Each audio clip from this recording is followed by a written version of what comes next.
Well, new claims of a GOP war on women coming from likely presidential contender Hillary Clinton. She's criticizing Republicans for failing to quickly confirm Loretta Lynch as Attorney General by tying her confirmation to stalled legislation on human trafficking.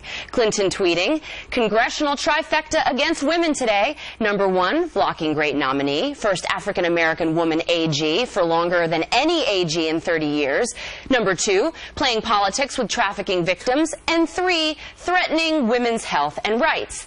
This just days after the Clinton Foundation came under fire for accepting millions of dollars in donations from countries with poor women's rights records. Meantime, syndicated columnist Charles Krauthammer says that controversy and Hillary's email scandal have hurt her ability to reinvent herself in time for 2016. She lost in 08, and when you're a losing candidate and you run a second time, you try to run as a new person. Nixon loses in 1960, and 68 he's the new Nixon. It's been 15 years since all of the shenanigans of the 90s, and there was a hope that with Hillary, that shadow, that cloud would go away. Well, with the donations from the foreign entities and the emails now, regardless of details, there is no new Hillary. She can't possibly run on it. It's going to be the old Hillary, and that makes her chances greatly diminished. So playing the woman card, could it backfire, Guy? What do you think? No.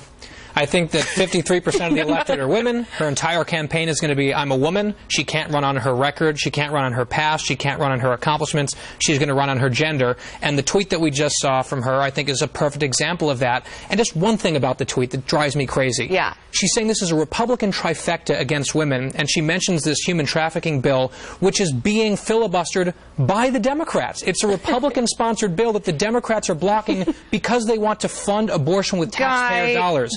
Which women oppose. Don't confuse the issue with facts, please. I'm sorry. I know it's my fault. That's inconvenient to the narrative. But you're saying it's not going to work. I mean, you're saying that it's going to work, that she's going to run on this women's thing and it's going to work. And I think you're wrong about that. And the reason is because to young women, we're talking about voters who are 18 to 30, maybe voting for the first or second time, all this Bill Clinton, Monica Lewinsky stuff is new to them. So they're going to get reintroduced to this. The compromises that she made in her marriage and for her professional ambitions are compromises that only boomer women and older can understand. So you think she's out of touch? I think she's out of touch, and I think most women, I can say this as a political spouse myself, if my husband did what what Bill Clinton did to Hillary Clinton, I would have called the press, I would have opened the windows of the White House, and I would have thrown his crap out the window.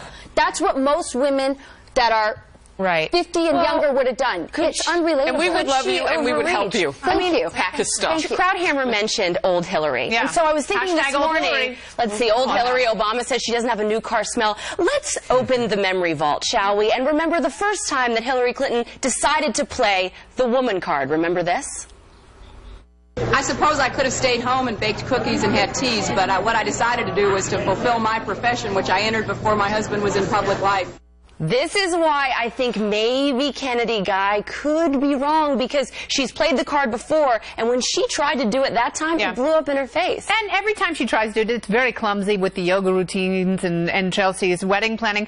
But here's the other issue that we're not talking about, which is the main issue that's really going to hurt her with these gender-based politics. She's waging a war on men. You know, while she's trying to gather the women's vote, there are a bunch of dudes sitting around going, hey, wait a second, I'm just trying to get a job, pay my mortgage, and support my family. She's completely against me and my kind, and I didn't want it to be about gender at all, but she's making it divisive. An extension to what you're saying, Kennedy, is that some of these women are with those men. And maybe they don't need a champion that looks just like them. They need a champion that will treat everybody fairly. Yeah. So that if they're with these men who also need jobs, I mean, then everybody wins. But I think that a win for Hillary in the White House is actually a setback for feminists. I think that most women will look at what she's done. The things you mentioned about taking money from governments that have poor records on human rights for little girls, calling the victims of her husband's assaults on women bimbos, going after them. If that's what feminism looks like, if that's what I think most women would say, you know what, maybe I'd rather stay home and bake cookies. And let's take a more recent example, Guy. She didn't pay her Senate staffers who were women what she paid the men. And so if she's going to play the woman card, while I agree with you. I do think there's people out there that want to see a woman in the White House and will be compelled to vote for her.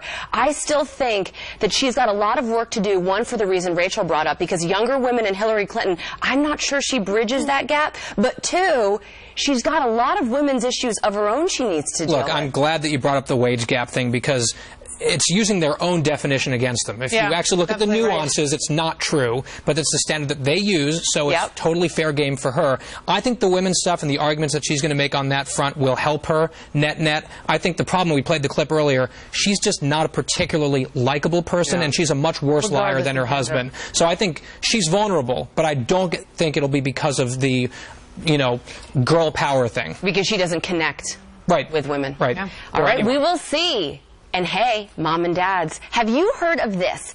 It's called sharenting. When parents overshare too much about their kids with their pals and the entire world on social media. A parenting expert on how it could be hurting your child and anyone who doesn't have kids and their ears are bleeding listening. And what can be done to stop it? Seriously, put down that smartphone, turn up your Beats headphones. Plus, Charlie Hustle giving it one more try. The baseball legend Pete Rose asking the new MLB commissioner for one more chance. We asked the commish about it. We've got that next.